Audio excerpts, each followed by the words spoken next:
What if I told you that Joel Goldsmith discovered 4 simple words that transformed thousands of lives, healed the incurable, and opened doors to miracles that medical science couldn't explain? These aren't magic words or religious incantations. They're based on a profound spiritual principle that Goldsmith spent decades perfecting.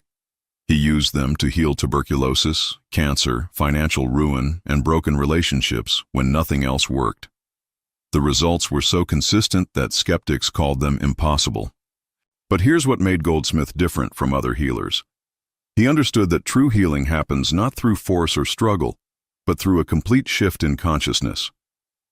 He discovered that when you align with divine principle, miracles become natural. These 4 words contain the essence of mystical Christianity and practical metaphysics. They've been tested by thousands of students worldwide, and today you'll learn exactly how to use them in your own life for transformation you never thought possible. The 4 words are deceptively simple: I and the Father. But before you dismiss them as too basic, understand that Goldsmith discovered these words contain the entire secret of spiritual power. They represent the most profound realization in human consciousness. Most people live believing they're separate from divine source, struggling against circumstances, fighting for survival. This separation consciousness creates every problem you face: illness, lack, fear, relationship conflicts. It's the root of all human suffering. But when Jesus said, "I and the Father are one," he revealed the fundamental truth of existence. Goldsmith understood that this wasn't just Jesus speaking, it was the divine nature speaking through human consciousness. It's your true identity speaking. When you truly grasp I and the Father, something revolutionary happens in your consciousness. The sense of separation dissolves. You stop fighting life and start flowing with divine principle. This shift alone has healed conditions that doctors pronounced incurable. Here's how Goldsmith applied these words in practice. When faced with any challenge, physical, emotional, or material, he wouldn't try to fix the problem directly. Instead, he'd return to the consciousness of I and the Father are one. He understood that problems exist only in separation consciousness. In the awareness of oneness with divine source, there can be no lack, no disease, no limitation. Not because you're denying the appearance, but because you're recognizing what's true at the deepest level. This isn't positive thinking or wishful believing. It's recognizing the spiritual reality that underlies all existence. When your consciousness aligns with this truth, outer conditions naturally harmonize. It's as automatic as light dispelling darkness. Goldsmith proved this principle thousands of times. A woman with terminal cancer meditated on I and the Father until she felt the truth of it. 6 months later, doctors found no trace of disease. Her consciousness had shifted from separation to wholeness. The power isn't in the words themselves, it's in the consciousness they awaken. When you really feel I and the Father are one, you're not affirming something you hope is true. You're recognizing what has always been true, but was hidden by false beliefs. This recognition changes everything. Instead of being a powerless human pleading with God for help, you realize your divine consciousness expressing as individual being. The source of all good isn't outside you. It's the very essence of what you are. Goldsmith called this dying to humanhood and being reborn as spiritual consciousness. It sounds mystical, but it's actually the most practical thing you can do. Every problem you face exists only because you've forgotten your true identity. When a businessman was facing bankruptcy, Goldsmith taught him to meditate on these words until he felt his oneness with infinite intelligence. Within weeks, unexpected opportunities appeared, and his business flourished beyond previous success. Let me share how Margaret discovered this principle during her darkest hour. She'd been suffering from rheumatoid arthritis for 12 years. Her joints were so inflamed she could barely dress herself. 3 specialists told her the condition would only worsen with age. In desperation, she attended one of Goldsmith's lectures. When he explained, I and the Father are one, something stirred in her consciousness.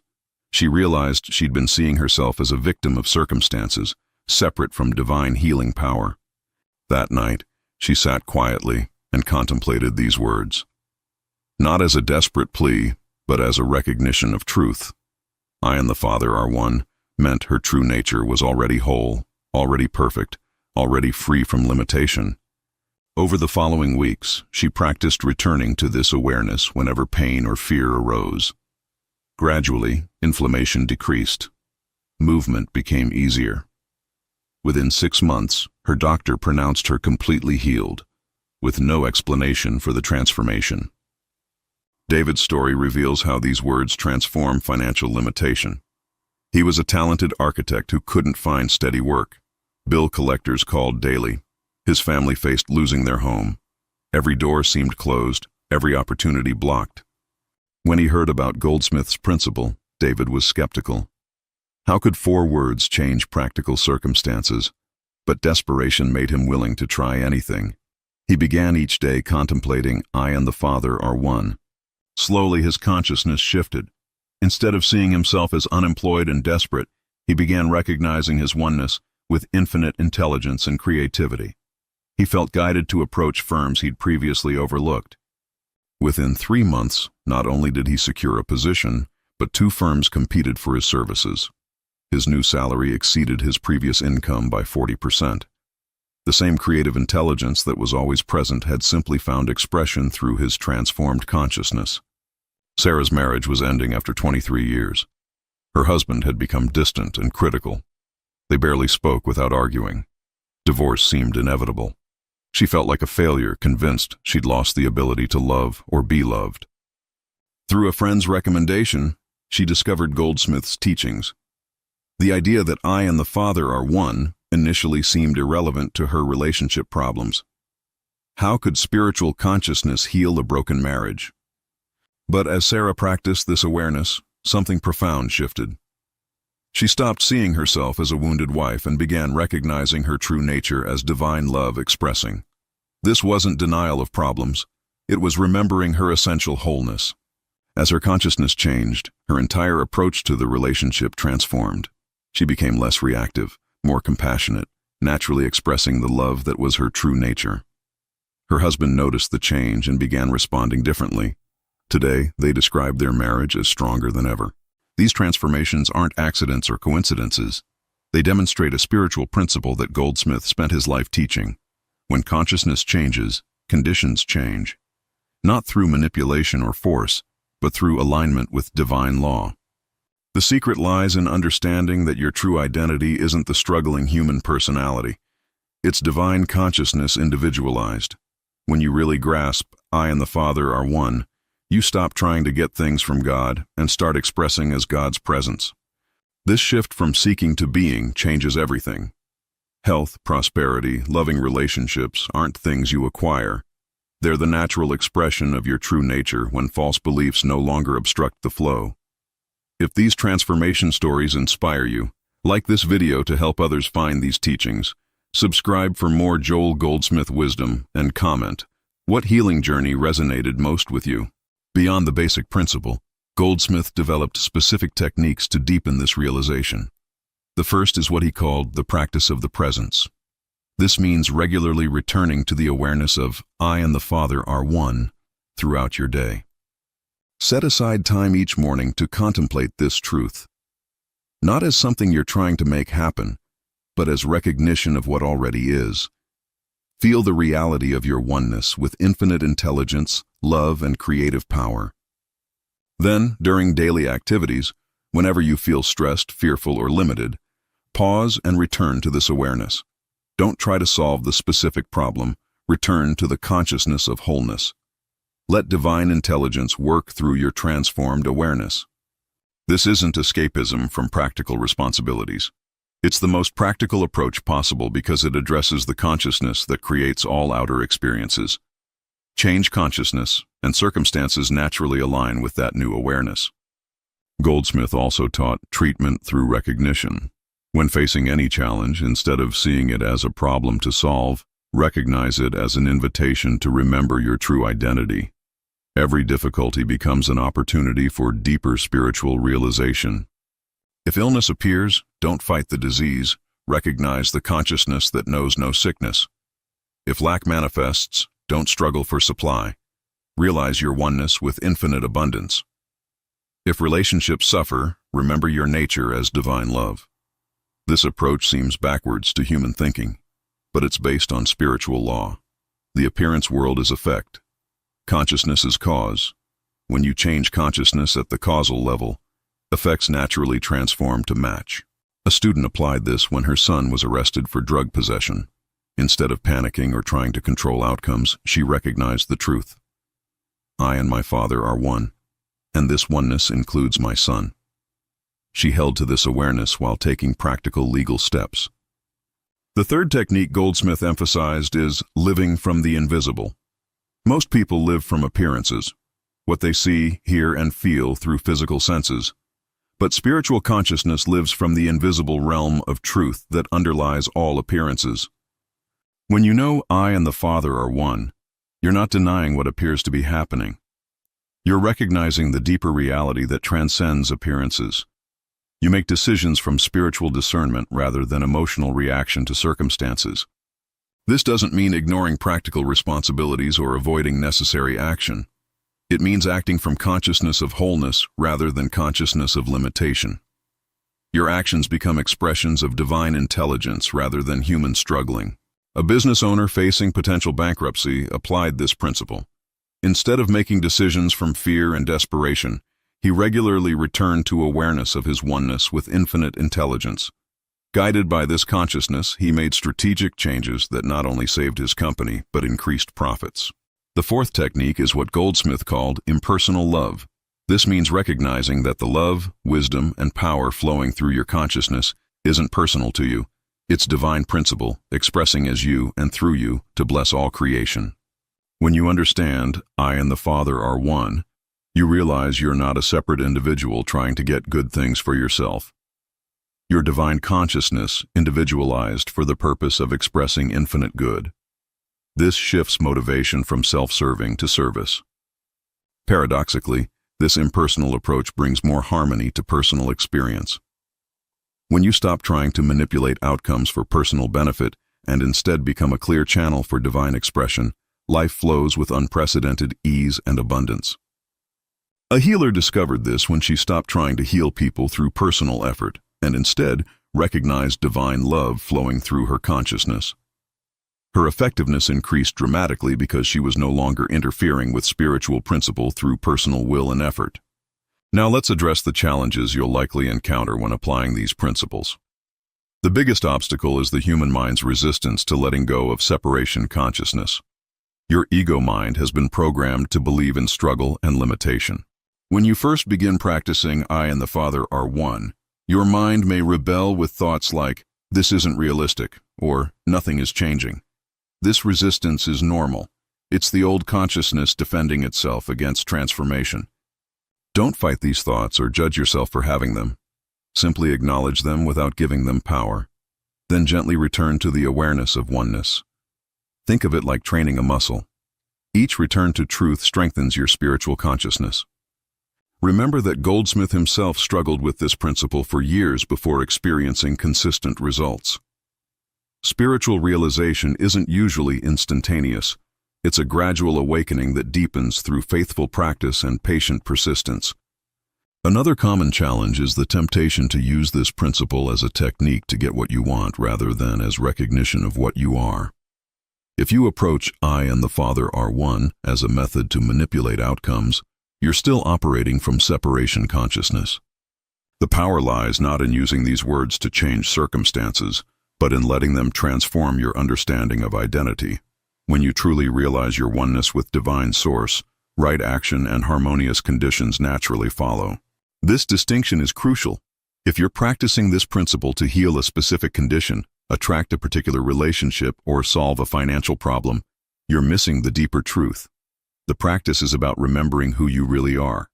One of Goldsmith's students struggled with this until she realized she was trying to use spiritual principle like a cosmic vending machine. When she shifted to genuine recognition of her divine nature without attachment to specific outcomes, her life transformed in ways beyond her imagination. Impatience is another significant obstacle. In our instant gratification culture, we expect immediate results from spiritual practice. But consciousness transformation operates according to spiritual law, not human timeline. Trust the process even when changes aren't immediately visible.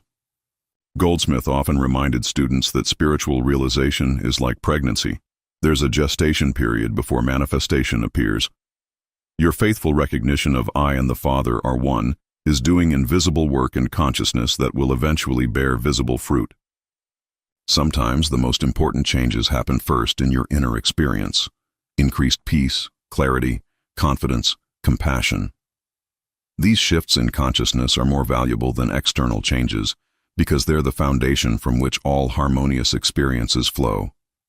A woman practiced this principle for months before seeing dramatic outer changes, but she noticed growing inner stability and wisdom that enabled her to handle challenges with unprecedented grace. Later, this inner transformation manifested as career advancement and relationship healing.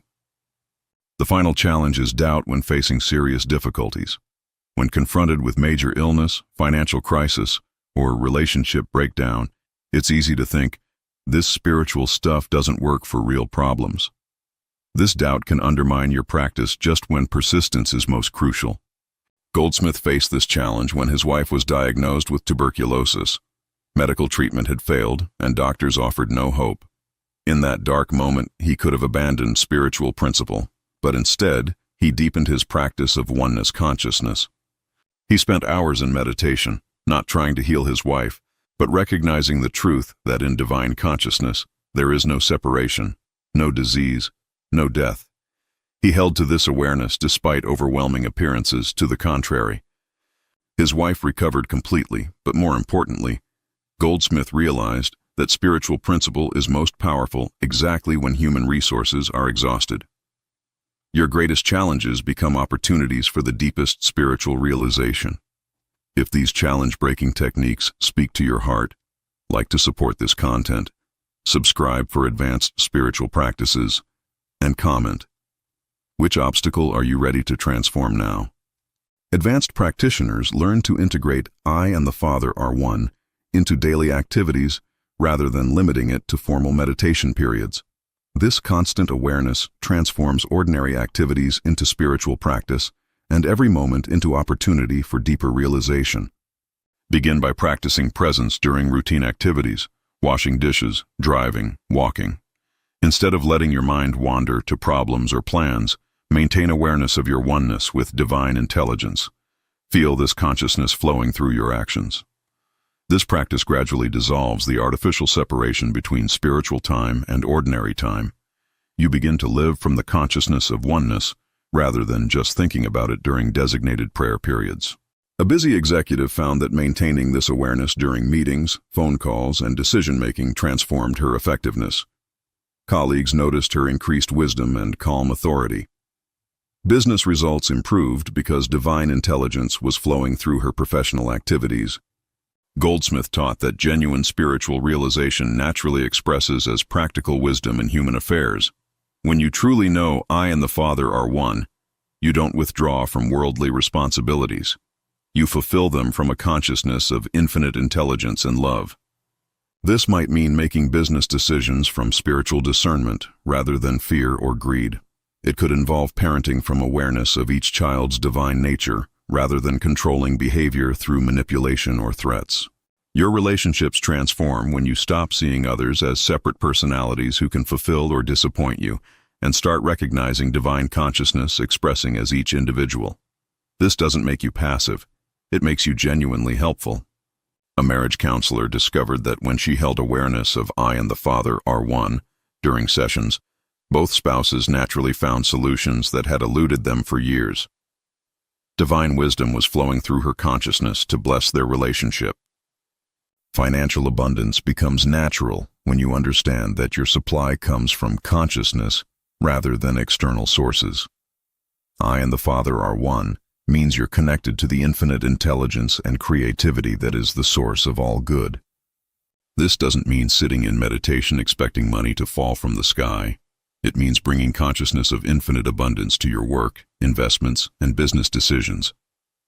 You act from awareness of limitless possibility rather than fear of scarcity. Your value in the marketplace increases when you offer your skills and talents as expressions of divine intelligence rather than desperate attempts to survive.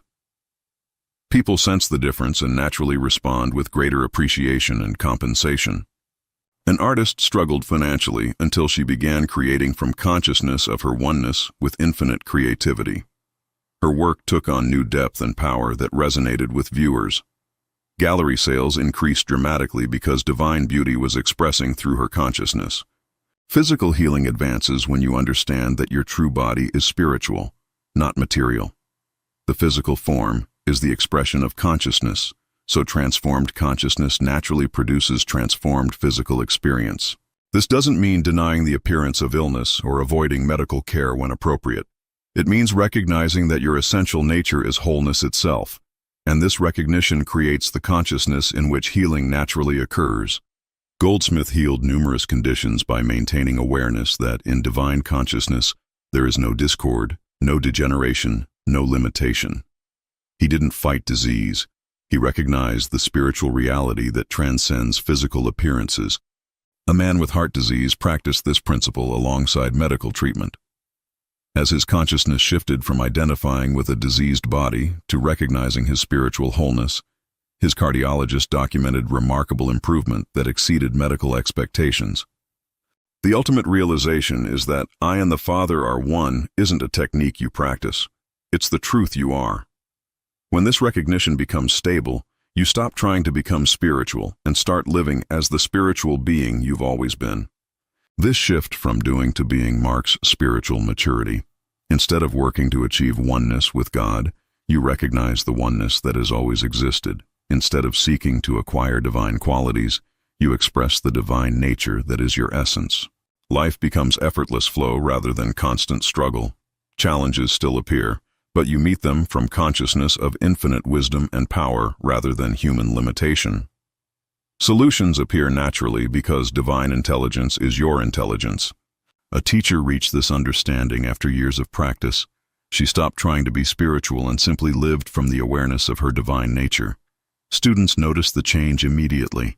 Her words carried new authority and love that transformed lives effortlessly.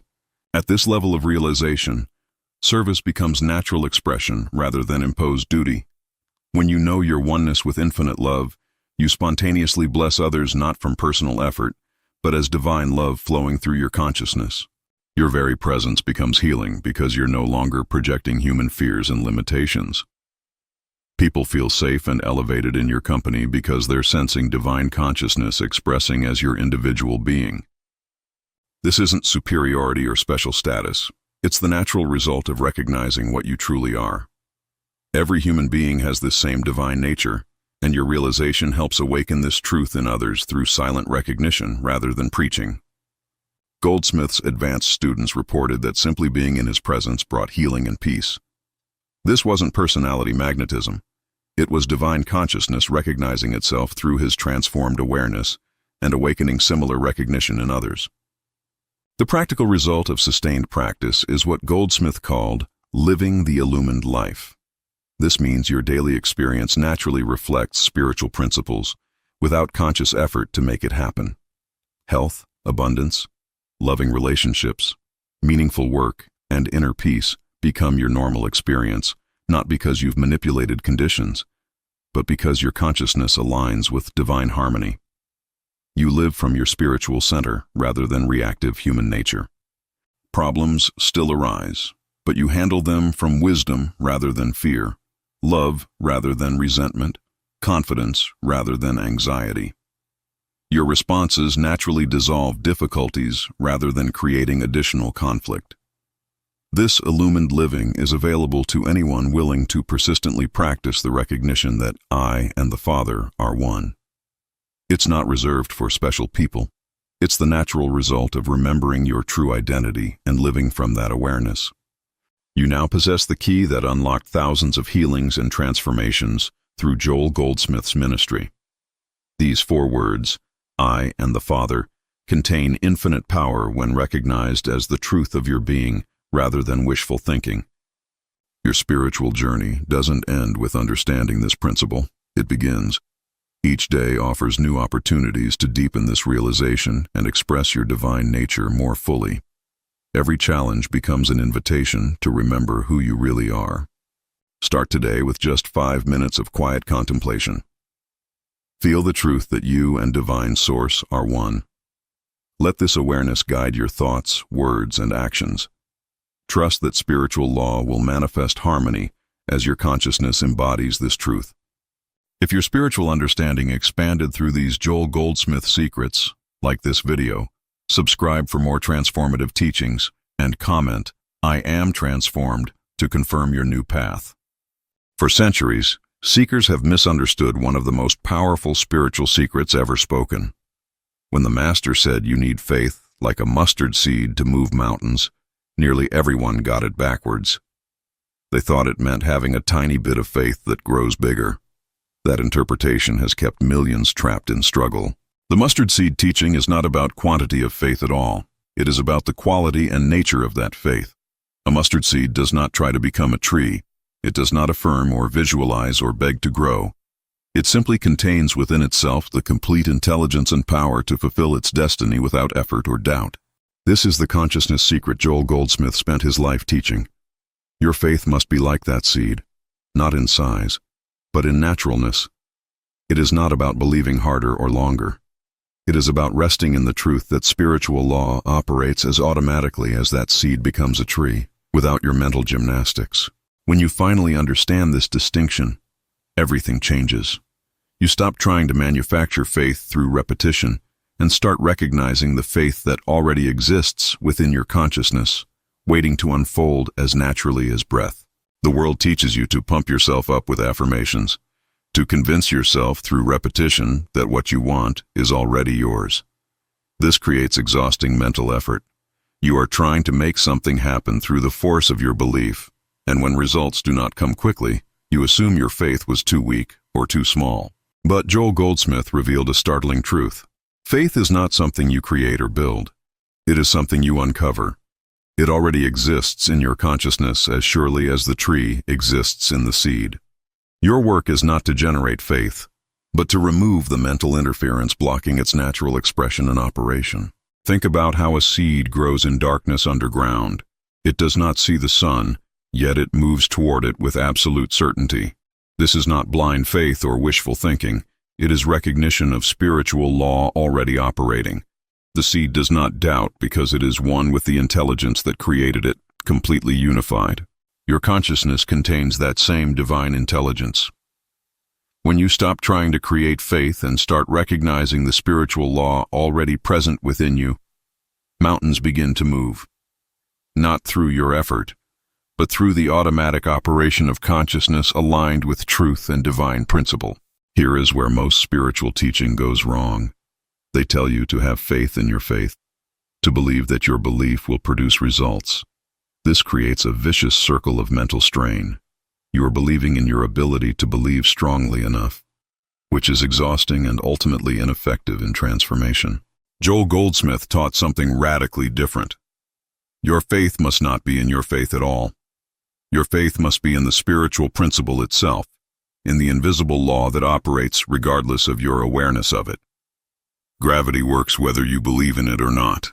Spiritual law operates with the same impersonal perfection. The mustard seed does not have faith in its own faith. It has faith in the law of growth, in the intelligence that designed it, in the soil and sun and rain that are already provided. It rests in the certainty that everything needed for its fulfillment already exists, not as future possibility, but as present reality. When you shift from faith in your mental state to faith in spiritual law, you stop exhausting yourself. You stop checking constantly to see if you believe enough. You simply rest in the recognition that the law is operating, and your only job is to not interfere with mental resistance. This revelation transforms everything about how you approach healing, manifestation, and spiritual growth. You are no longer trying to convince God or the universe through the intensity of your belief. You are recognizing that divine intelligence is already acting, already knowing, already providing everything necessary for your wholeness. The mustard seed never worries if it has enough faith.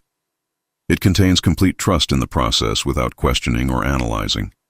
This is the quality of faith you must cultivate, not through effort but through understanding. When you see that spiritual law operates as perfectly as mathematical law, your consciousness shifts. This is not passive waiting or lazy hoping. It is active recognition and conscious resting in truth. You are alert to the presence of divine intelligence operating in your life, but you are not manipulating or forcing.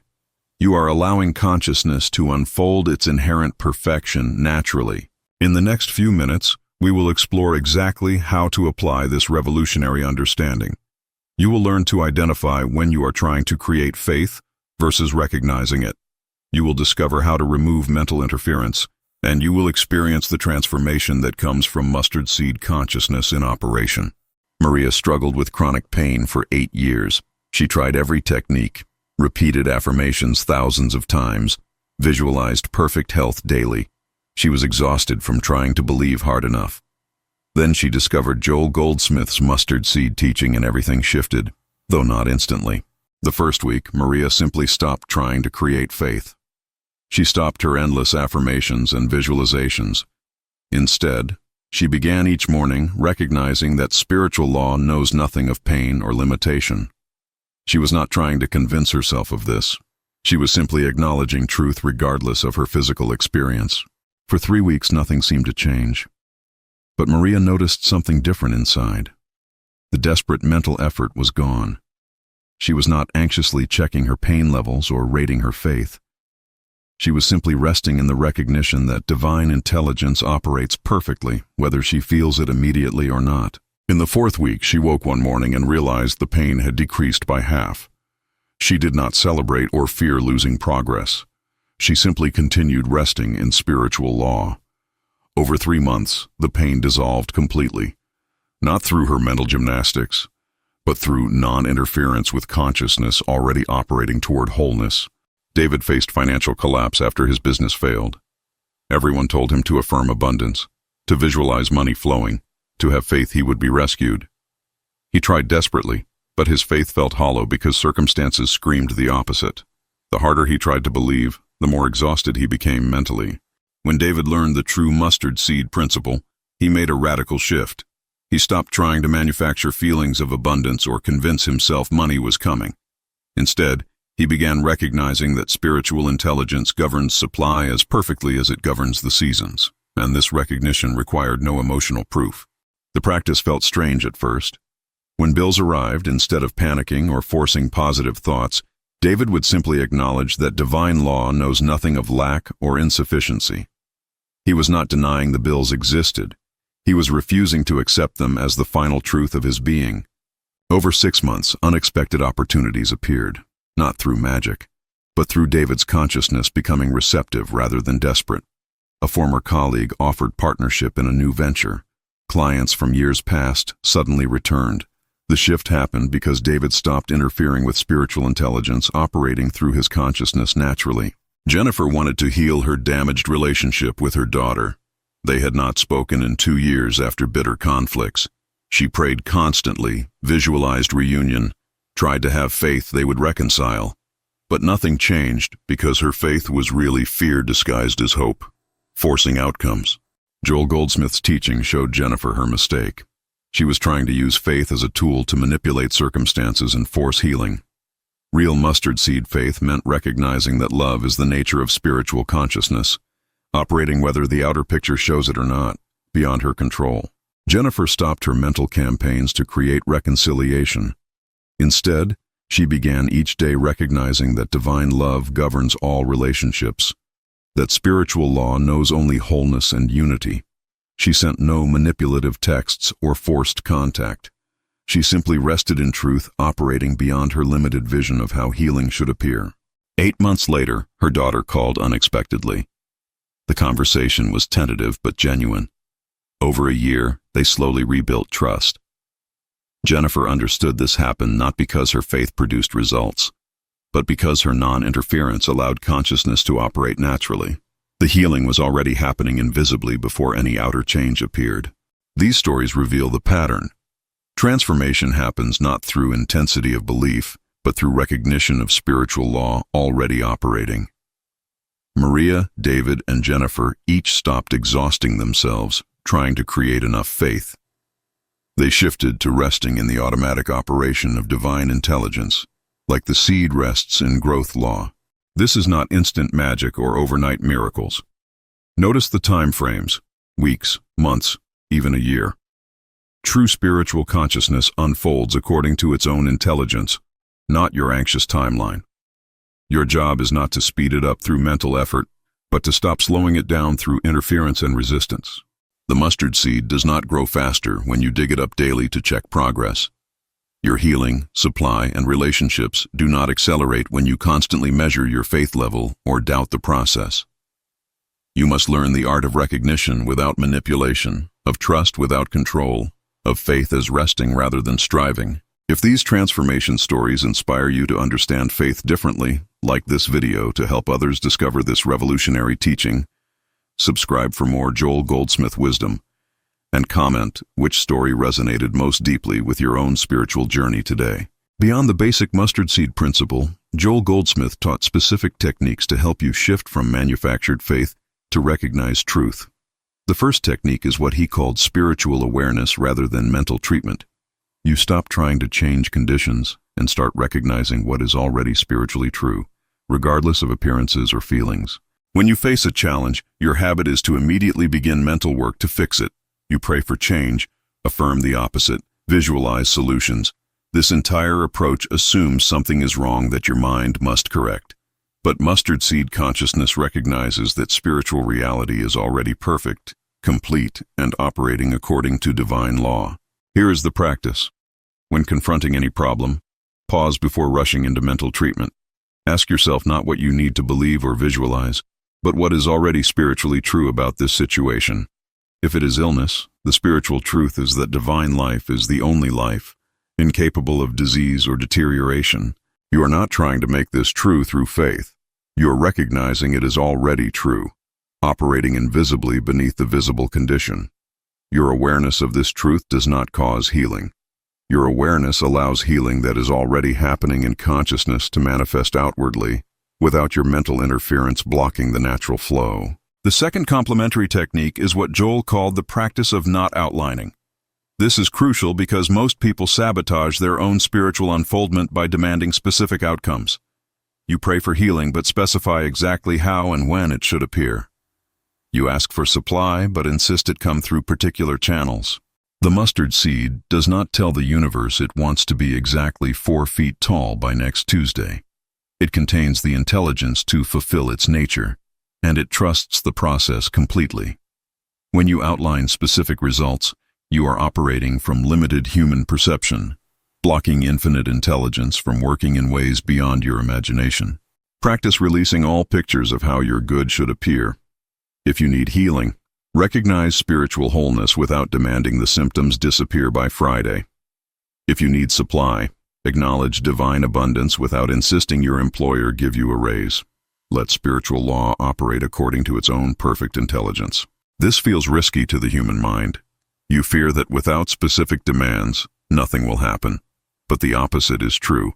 When you stop limiting infinite intelligence with your tiny mental pictures, consciousness is free to manifest your good in ways far exceeding anything you could have outlined or forced. The third technique is daily recognition practice that Joel called treatment in the absolute. You set aside time not to pray for things or people, but simply to recognize spiritual truth for its own sake. This builds consciousness that operates automatically, like breathing, without constant effort or checking results. Spend 10 minutes each morning recognizing truth regardless of circumstances. Divine intelligence is the only power. Spiritual law governs all. Life is eternal and whole. You are not trying to make these statements produce results. You are training consciousness to rest naturally in truth the way a seed rests in soil. This practice seems to have no immediate practical application. You are not focusing on your specific problems or needs, but this is exactly why it works. You are building a consciousness of truth that operates beneath all circumstances, creating a foundation from which solutions emerge naturally rather than through desperate mental effort.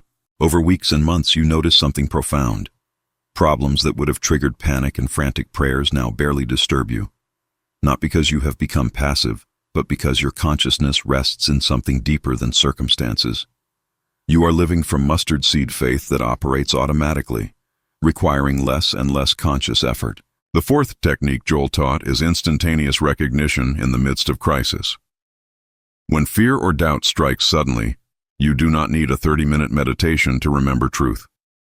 You have trained consciousness to snap immediately into recognition of spiritual law operating, regardless of the alarming appearance demanding your attention. Someone calls with devastating news. Your first response is not panic or prayer for intervention. It is instant recognition.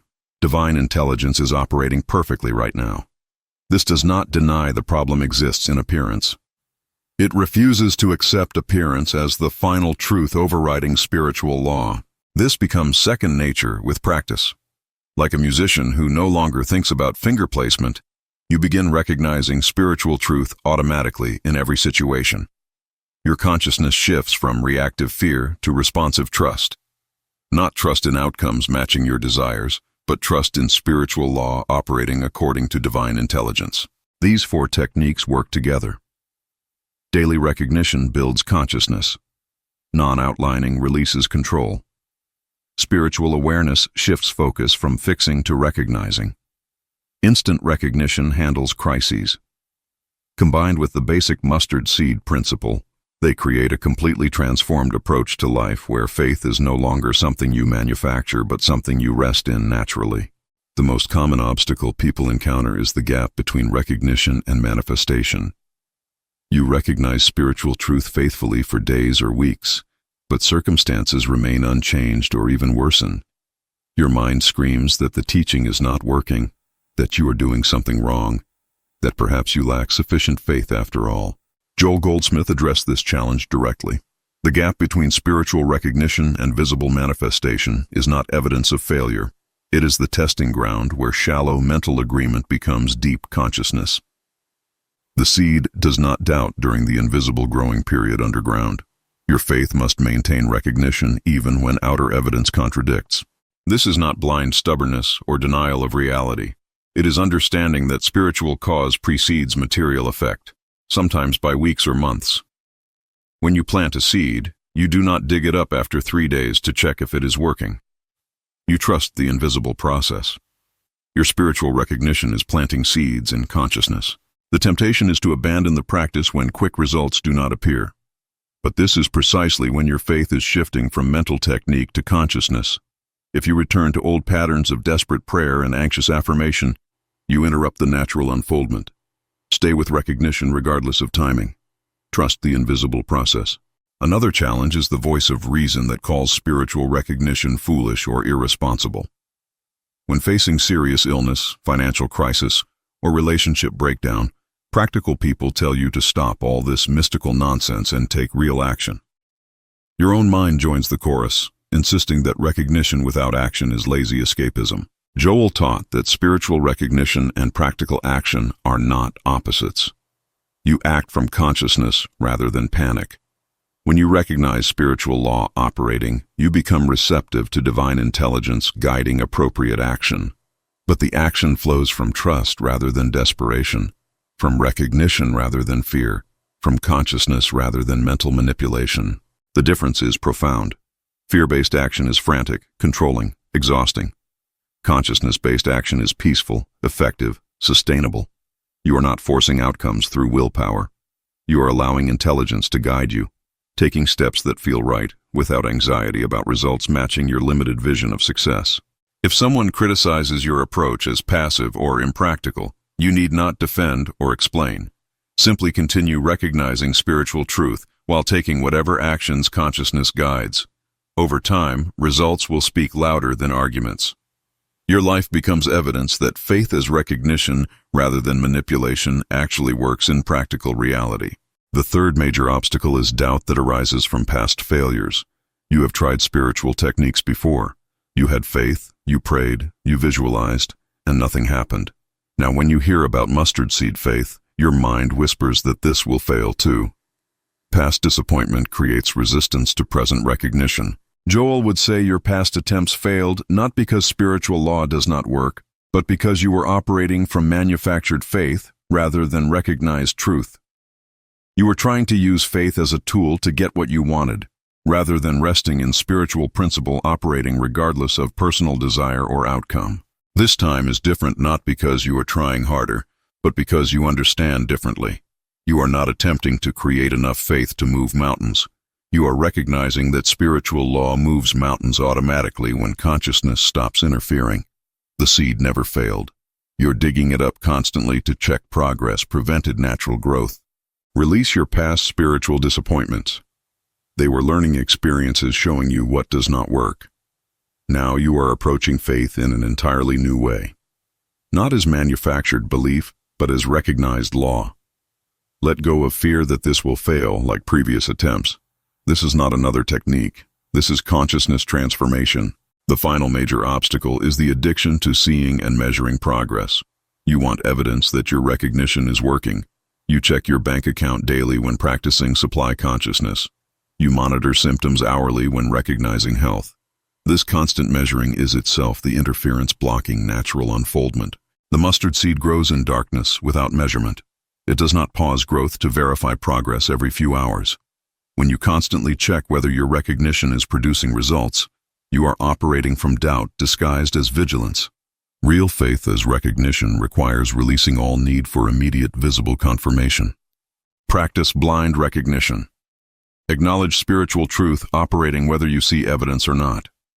When the urge to check progress arises, recognize it as interference and return to simple truth. Divine intelligence is operating perfectly right now. Spiritual law knows only wholeness. Your good is unfolding according to wisdom beyond human sight.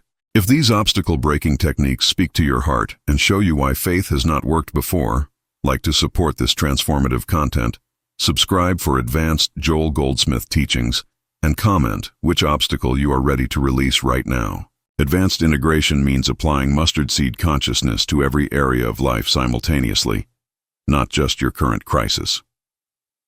Joel Goldsmith lived this teaching, not as a technique for emergencies, but as his permanent state of being. He woke each morning resting in spiritual truth before circumstances demanded it. Begin integrating recognition into mundane moments. Waiting in traffic, recognize divine order operating.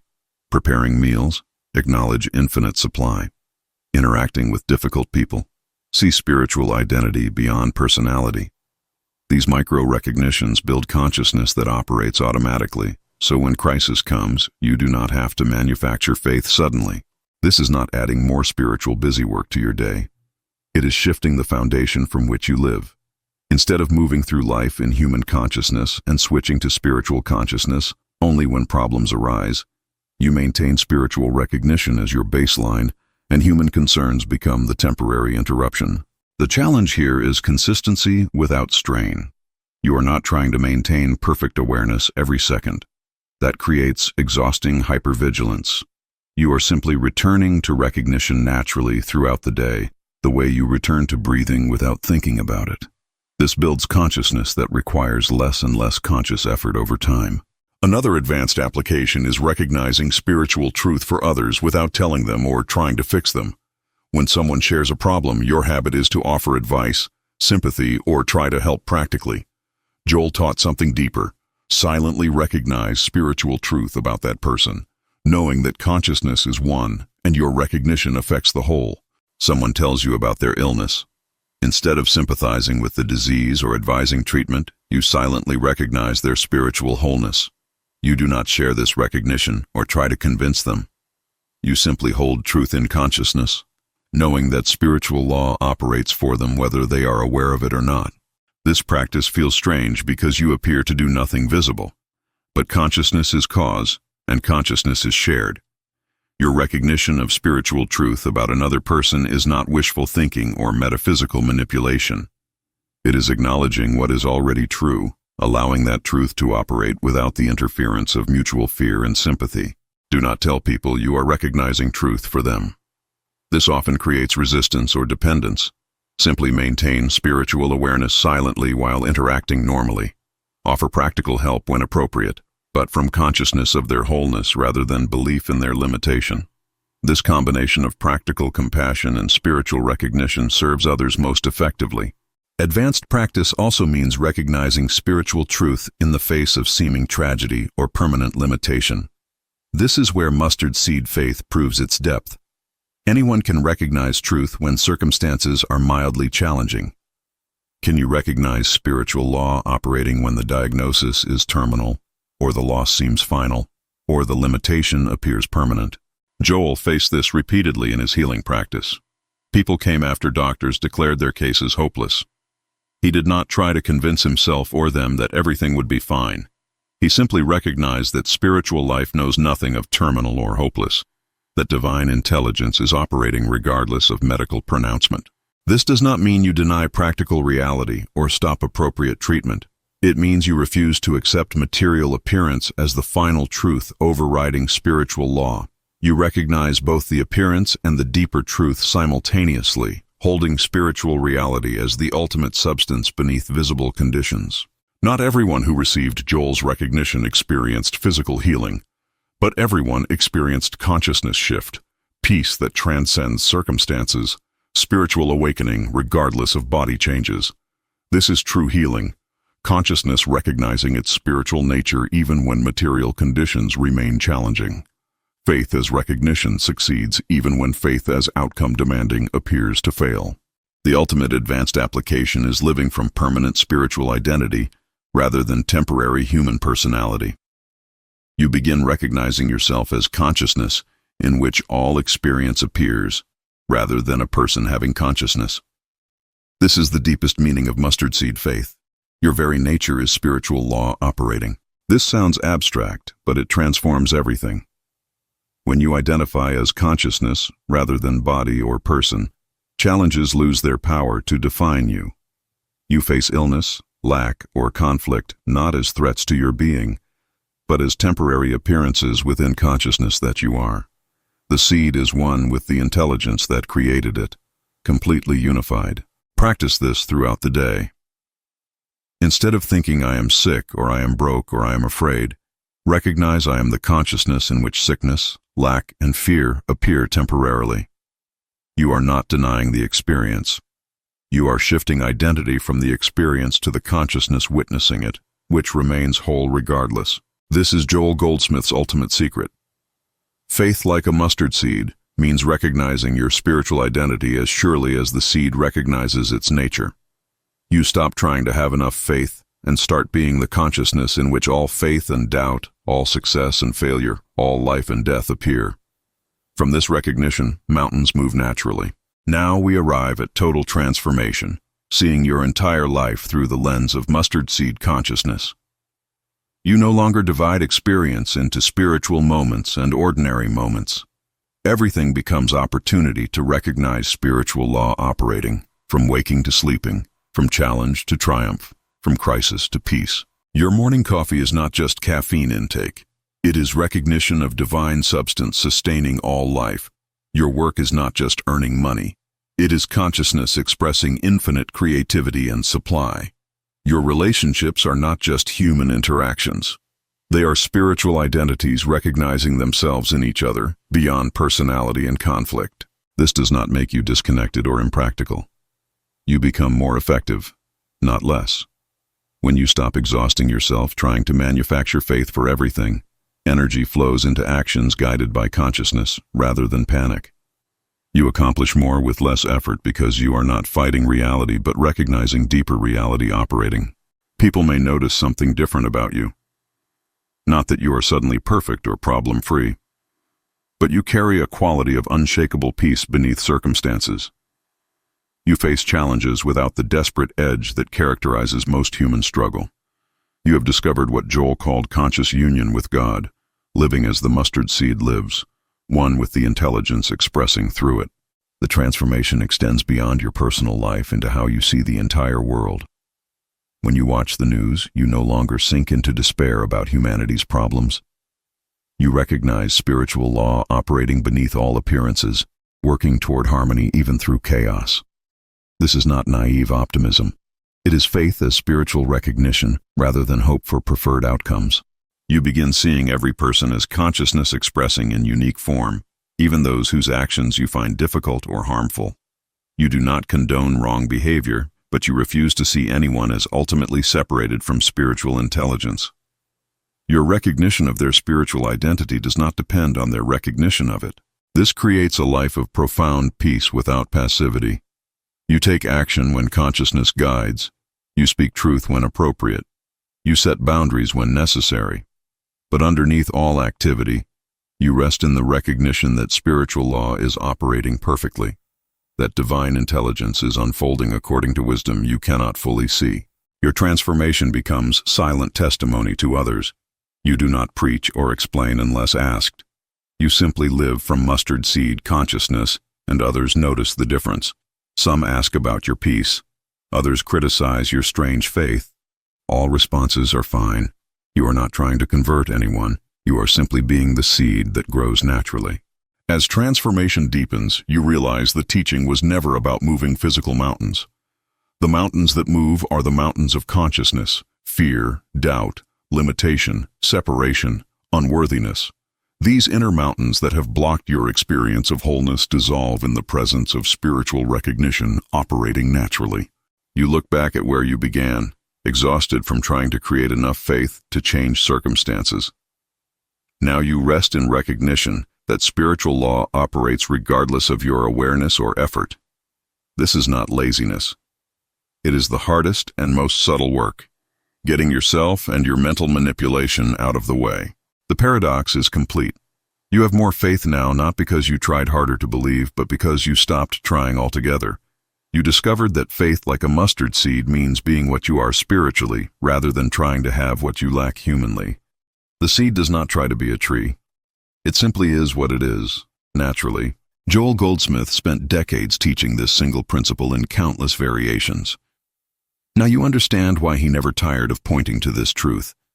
It is not just another spiritual technique. It is the revelation that consciousness itself is the substance of all form, and recognizing this dissolves the entire struggle of human existence. You are not the same person who began this teaching. You cannot be. You have discovered that everything you sought through faith was already present in consciousness, waiting for recognition rather than creation. The healing, supply, peace, love, and wholeness you pursued were never absent, only unrecognized. This is the final secret Joel wanted you to know. You are the mustard seed, not your personality, not your body, not your circumstances. The consciousness reading these words right now is spiritual intelligence itself, containing everything needed for its complete expression. Your only work is removing the interference of manufactured faith and resting in recognition. Go forward living from this consciousness. When challenges arise, remember you are not a person trying to have enough faith to move mountains. You are consciousness itself, and mountains move naturally when you stop interfering with mental gymnastics. Recognize, rest, and watch spiritual law operate according to its own perfect intelligence. If your understanding of faith has been completely transformed by these Joel Goldsmith revelations, like this video to help others discover this life-changing truth. Subscribe for more teachings that shift consciousness, and comment, "I am the mustard seed," to claim your spiritual identity. Have you ever found yourself desperately praying for something? Healing, financial breakthrough, relationship restoration, only to feel like your words are disappearing into thin air? What if everything you've been taught about prayer has been fundamentally misunderstood for centuries? This is not just another spiritual teaching. This revelation could completely transform your relationship with the divine and unlock experiences that have eluded you despite years of sincere practice. Has this ever happened to you? You create a sacred space, light candles, perhaps even kneel or bow your head, speaking words of earnest petition to the heavens, and then wake up the next morning to find your circumstances completely unchanged. There's a profound reason for that, and it has nothing to do with your worthiness or the sincerity of your intentions. But before we begin, please hit the like button and let me know where in the world you're watching from today. It's always fascinating seeing who's joining us from around the world. And if you haven't already, make sure to hit that subscribe button and turn on the notification bell so you don't miss any of our future videos. For generations, millions of spiritual seekers across faith traditions have approached prayer as a transaction, a way to persuade an external deity to intervene in their circumstances. They've been taught that if they find the right words, the proper posture, or generate enough emotional intensity, their prayers will finally work. This fundamental misinterpretation has created endless frustration and even caused many to abandon their spiritual practice altogether. Stay with me until the end, because what you're about to discover might completely transform how you understand the purpose of prayer. The shocking truth is that the greatest obstacle to effective spiritual communion isn't in your environment or your technique, it's in your consciousness. Your mind races with worries about tomorrow, regrets about yesterday, endless to-do lists, relationship concerns and desires that feel increasingly urgent. This constant internal chatter creates an impenetrable barrier between you and the still, small voice of truth that has always been present within you. The true purpose of prayer isn't to change external circumstances first, but to shift your awareness to a dimension where solutions already exist. What if prayer isn't about getting something you don't have, but recognizing what has always been present? What if the breakthrough you seek isn't waiting for you in some distant future, but is available right now, obscured only by mental noise you've been taught to ignore? Imagine moving through each day from a place of inner stillness that remains unshaken by external circumstances. Imagine accessing infinite wisdom that bypasses your intellectual understanding and connects you directly with divine intelligence. This isn't some mystical state reserved for monks or spiritual masters. It's your natural inheritance that has been hidden behind centuries of misguided teaching about what prayer really is. The revelation that's transforming spiritual seekers worldwide is that true prayer isn't another achievement to strive for or technique to master. This insight completely shifts the paradigm from effort to recognition. Most of us have been taught that spiritual growth is like climbing a ladder, each rung representing another practice, discipline, or insight we must attain. But what if the entire journey isn't about ascending, but awakening to what already exists? If these insights about prayer and stillness have resonated with you, subscribe to join our community of spiritual seekers. Together, we'll continue exploring the timeless wisdom that transforms not just our spiritual practice, but our entire experience of life. This hidden truth reveals that the transformative power of prayer emerges when your human mind becomes quiet enough for divine reality to impress itself upon your awareness. Think of it as the difference between creating music and removing the obstacles that prevent you from hearing the symphony that's already playing. The breakthrough comes not through spiritual achievement, but through spiritual receptivity. The ancient wisdom teachings weren't inviting us to construct something new, but to recognize something eternal. This subtle shift in understanding completely revolutionizes your approach to prayer. Rather than asking, "What must I do to get what I need?" you begin asking, "What is preventing me from recognizing what is already here?" Now, I want to go even deeper into this topic by examining what Jesus truly meant when he said, "The kingdom of God is within you." This wasn't merely poetic language, but a precise description of reality. The divine isn't speaking to you through noise and drama, through external signs or supernatural displays. It communicates through the quiet certainty that emerges when your personal thinking subsides.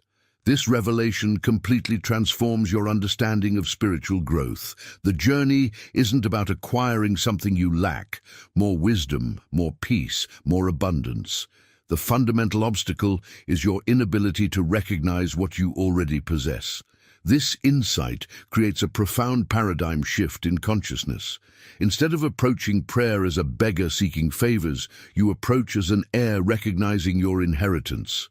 Think of your consciousness as a vast kingdom with infinite resources, wisdom, and possibility. Every quality you've been seeking, peace, guidance, abundance, wholeness, already exists within this inner realm. not as future potentials to be achieved through spiritual effort, but as present realities to be recognized through stillness. The transformation begins when you realize that the noise in your mind, the constant analysis, judgment, and commentary, creates a veil that obscures your awareness of this inner kingdom. Prayer becomes the practice of allowing this veil to temporarily part so you can glimpse what has always been there. If you're beginning to sense that there's a dimension of prayer you've never explored before, a doorway to experiences that traditional approaches have never delivered, write in the comments, "The kingdom within is awakening." Let's continue this journey of discovery together as we explore what happens when you approach prayer not as a means of getting what you want, but as recognition of what already is. This revelation has profound implications for your daily experience. Consider what it would mean to truly understand that your consciousness isn't just a passive observer of reality, but a vast kingdom containing infinite resources. The ancient spiritual masters weren't speaking in metaphors when they described this inner realm. They were offering precise instructions for accessing a dimension of being that transcends material limitations. The revolutionary insight is that this inner kingdom already contains everything you need for a fulfilled life: wisdom for decisions, peace during challenges, inspiration for creativity, and guidance for your journey. These resources aren't future potentials to be achieved through spiritual striving, but present realities waiting to be recognized through stillness. This completely transforms your relationship with prayer from desperate pleading to profound recognition. Behind the scenes of every authentic spiritual tradition, this truth has been preserved by those who discovered that the journey isn't about becoming something different, but unveiling what has always been true. The veil between you and this awareness isn't physical distance, but perceptual blindness maintained by habitual thinking patterns. Now, I want to go even deeper into this topic by examining what prevents most people from experiencing this inner kingdom despite years of spiritual practice. Have you noticed how your mind gravitates toward problems? This isn't a personal failing. It's a collective mindset that dramatically impacts your ability to pray effectively. Most people live with their attention fixated on problems, constantly analyzing what's wrong, what's missing, or what hurts in their lives. This problem-focused awareness isn't merely noticing difficulties. It's a frequency of consciousness that actually reinforces the very conditions you're trying to change. The hidden revelation that transforms prayer is understanding that this mindset keeps you locked in the very frequency that created the problem in the first place. Effective prayer elevates you beyond this material perception into a dimension of consciousness where solutions already exist. When you're truly still, your awareness rises above the limitations of problem-focused thinking into the consciousness where wholeness is already established. This isn't positive thinking or wishful imagination. It's accessing a level of mind where the fragmentation of material experience yields to the unity of spiritual awareness. Consider the impact of this revelation on your approach to challenges. Instead of struggling to solve problems at the level where they appear, authentic prayer gives you access to insights and resources from a higher plane of consciousness where the problem doesn't exist in the same form. The transformation isn't in the problem, but in the consciousness perceiving it.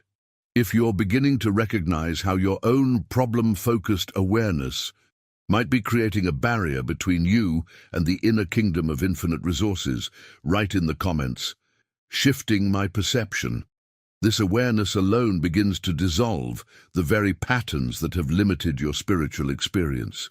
What might surprise you most about this spiritual journey is that the transformation from material perception to spiritual awareness doesn't require years of arduous practice, special abilities, or esoteric knowledge. The breakthrough comes through a simple yet profound shift in where you place your attention. This revelation completely redefines what we understand about spiritual growth.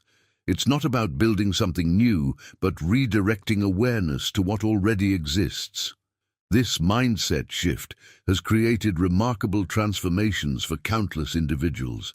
Problems that seemed insurmountable at the human level, health conditions that resisted treatment, financial situations that appeared hopeless, relationship challenges that defied resolution, dissolved naturally when approached from spiritual stillness.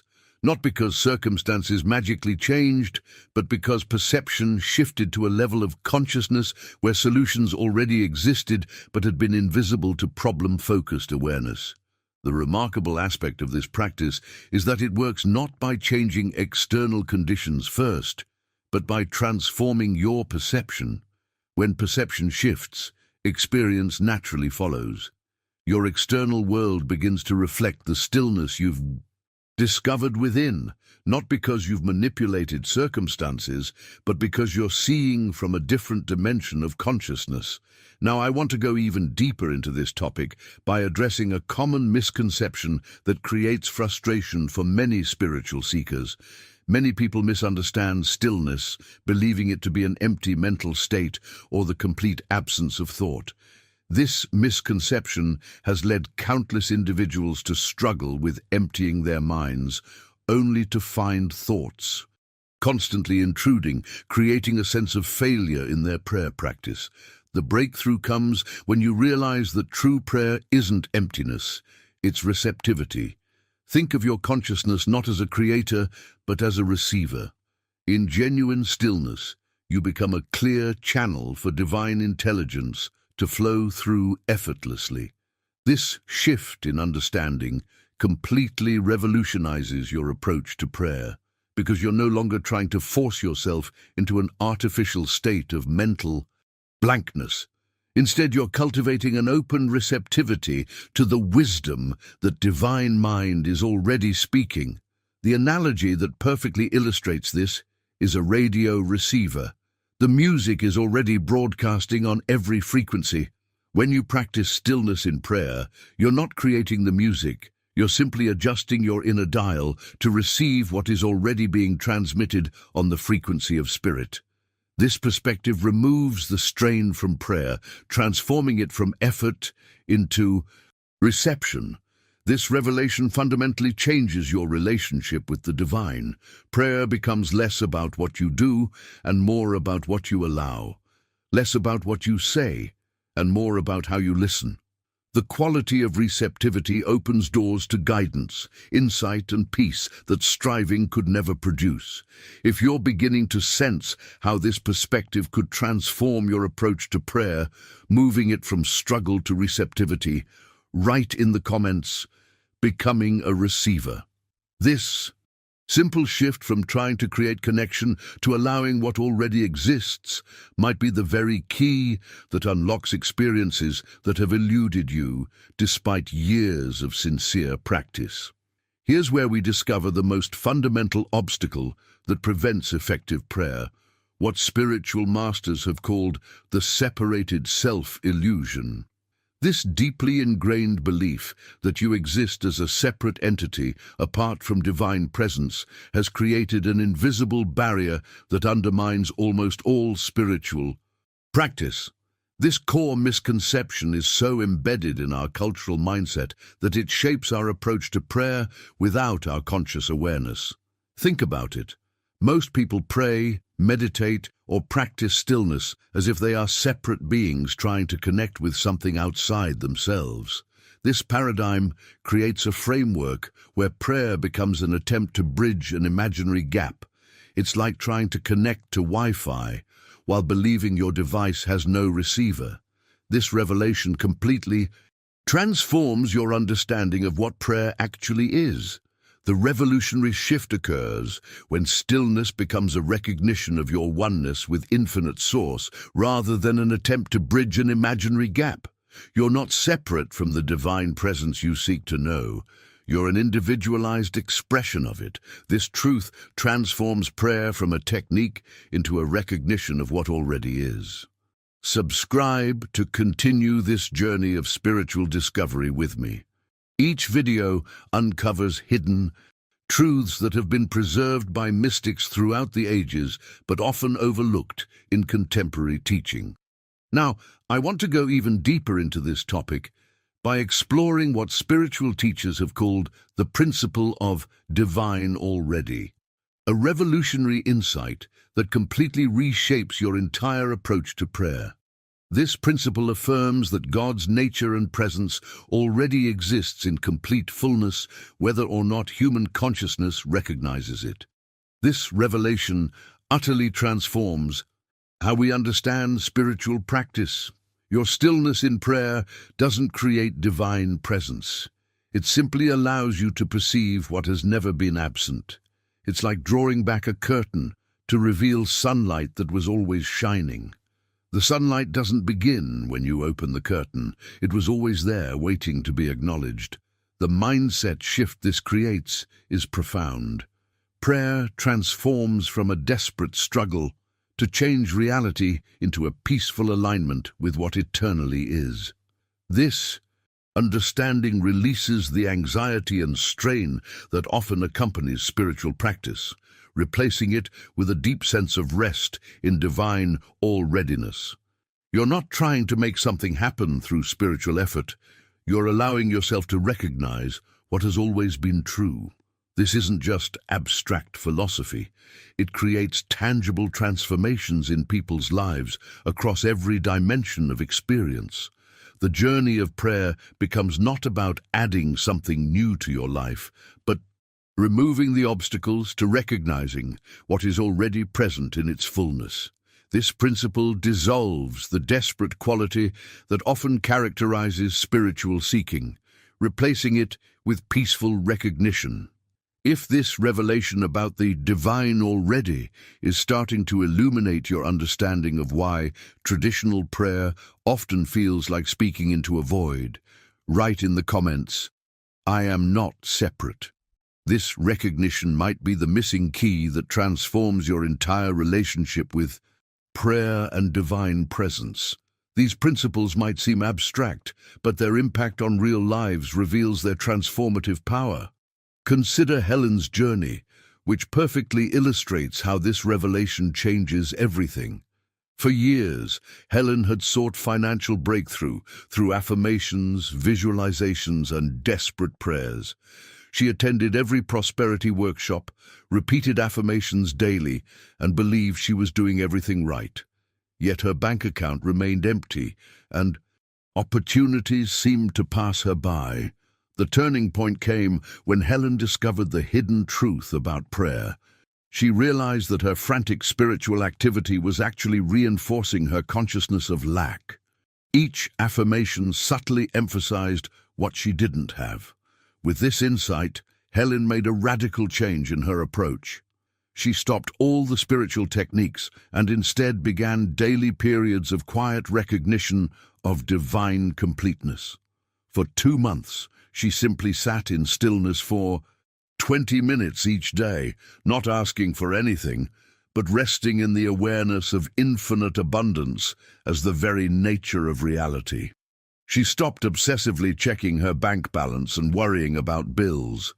Instead of focusing on what was missing, she centered her awareness on the completeness that already existed in divine mind. The results unfolded naturally. Within 3 months, Helen received an unexpected job offer with double her previous salary. An investment she had forgotten about matured with surprising returns. Opportunities appeared that had always been there, but she had been too anxious to notice. The transformation came not through frantically trying to manifest abundance, but through the receptive awareness that comes from true stillness. Now, I want to go even deeper into this topic by exploring how this principle applies to physical well-being. Consider Marcus, whose journey reveals the hidden mechanism behind genuine healing. After suffering with chronic pain, for 7 years, Marcus had tried everything: medications, alternative therapies, and countless healing modalities. He had prayed desperately for relief, visited healers, and attempted every spiritual technique he could find. Each time the pain returned, his faith diminished along with his hope. The breakthrough in Marcus's journey came when he realized he had been approaching healing as a battle, constantly fighting against his condition, begging God to fix a broken body, which ironically kept his consciousness locked in the belief that something was fundamentally wrong. This revelation completely transformed his approach to healing. Instead of praying for his pain to disappear, Marcus began spending 30 minutes each day in quiet recognition of spiritual wholeness. He shifted his focus from the material body that seemed damaged to the spiritual reality, where perfection is already established. This wasn't denial. When pain appeared, he didn't pretend it wasn't there, but he refused to give it power through constant attention and fear. The impact was gradual but unmistakable. Over 6 months, the pain episodes decreased in both frequency and intensity. But something even more remarkable happened. Marcus discovered an inner peace that remained stable regardless of physical sensations. He had accessed a level of consciousness that transcended the physical condition entirely. If you've experienced this struggle between battling for healing and recognizing wholeness, write in the comments, "Wholeness precedes healing." This shift in consciousness might be the missing element in your own journey toward well-being. Now I want to go even deeper into this topic by exploring a powerful practice that transforms traditional prayer into a completely different experience. One of the most effective approaches is a practice called resting in the Word. This technique completely redefines what we understand about spiritual communion by shifting the focus from mental effort to spiritual receptivity. In this approach, instead of mentally struggling with a problem or repeating affirmations about what you want to change, you select a spiritual truth that addresses the consciousness behind your situation and quietly abide in that truth. For example, if you're facing a health challenge, rather than focusing on the condition itself, you might rest in the truth that wholeness is the eternal nature of divine being, which is your true identity. The revelation here is that you're not using the spiritual truth as a tool to fix something. Instead, you're allowing your consciousness to marinate in reality until that reality becomes more substantial to you than the problem. This isn't mechanical repetition, but conscious dwelling in spiritual truth. The transformation occurs naturally as your awareness shifts from problem consciousness to truth consciousness. This approach prevents prayer from becoming another form of mental striving. Many spiritual practices inadvertently create more mental activity rather than less. Analyzing, affirming, visualizing, and constantly checking for results. Resting in the Word bypasses this trap by emphasizing receptivity over activity. The mindset shift is subtle but profound. Rather than approaching spiritual practice as something you do to get results, you recognize it as a state of consciousness you allow yourself to enter. Another hidden truth that completely transforms prayer is the power of what spiritual teachers call impersonal prayer. Most spiritual practice remains limited by intense personal focus. My healing, my financial situation, my relationship problems. This personal focus actually constrains what can be received because it keeps consciousness small and self-centered. Impersonal prayer expands your awareness beyond personal concerns. In this approach, you recognize divine principles that are true for everyone, everywhere, not just for you. You don't pray for your healing, but acknowledge that wholeness is the nature of all being. You don't ask for your supply, but recognize that infinite abundance is the very fabric of universal reality. This approach seems counterintuitive at first. How can focusing on universal principles rather than my specific needs possibly help me? The revelation is that when you rise into universal consciousness, your personal experience automatically begins to reflect the universal truth you've contacted. By expanding beyond the limited, personal sense, you access the infinite resources of impersonal divine mind. The journey from personal to universal awareness represents one of the most significant transformations in spiritual development. It's a shift from seeing yourself as a separate entity with personal problems to recognizing yourself as an expression of universal principles that transcend individuality. This expansion of consciousness opens doors to possibilities that remain closed to purely personal prayer. If you're beginning to sense how shifting from personal focus to universal awareness might transform your experience of prayer, write in the comments, "From personal to universal."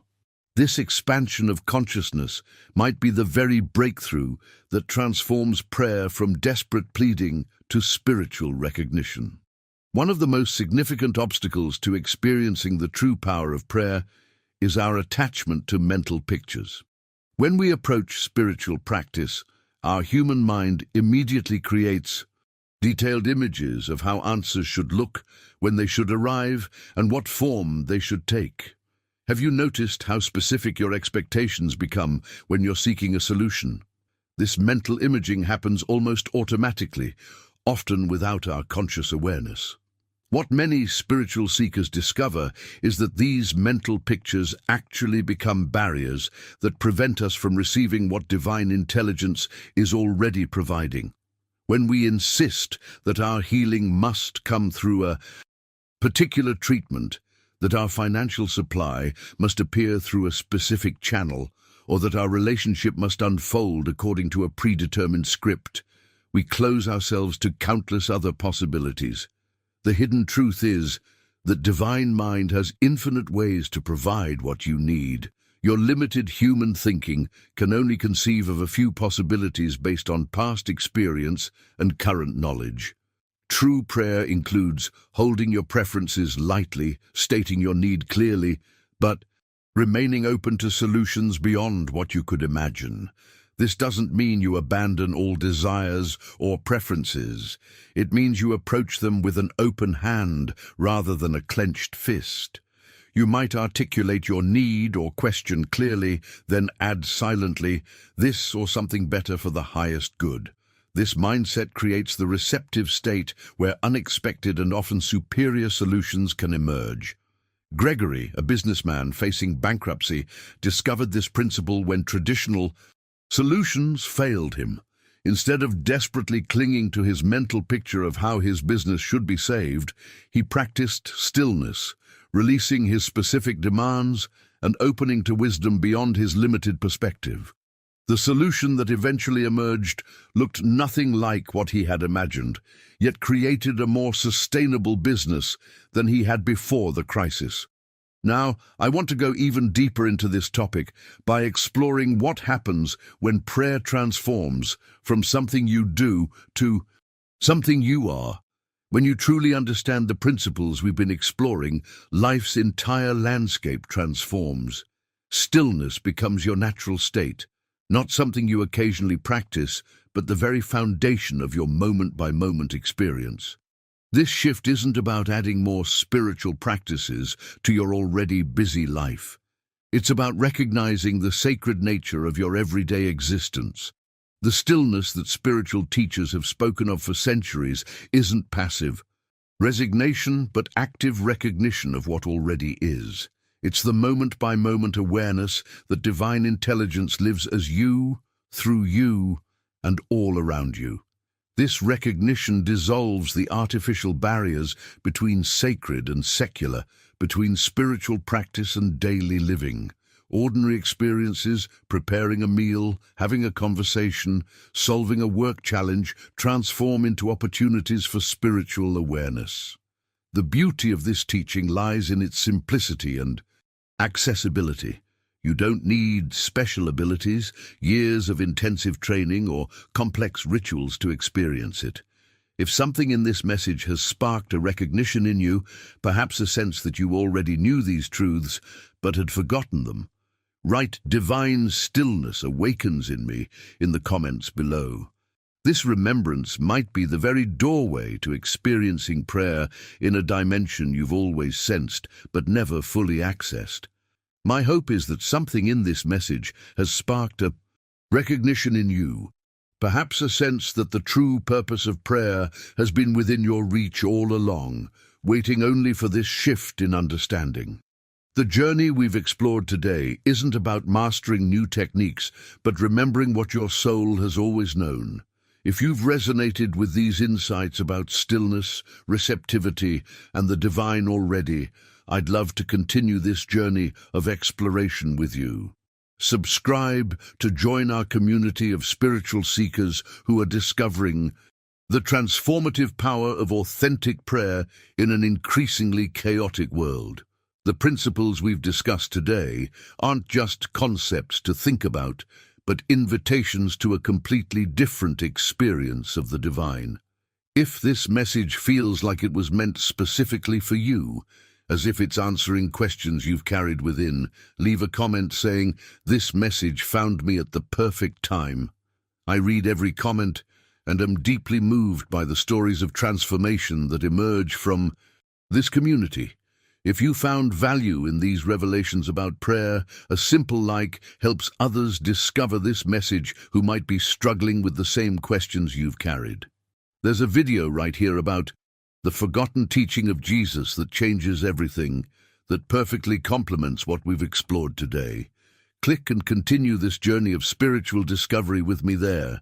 Until we meet again, remember that the stillness you seek has always been within you, waiting only for your recognition.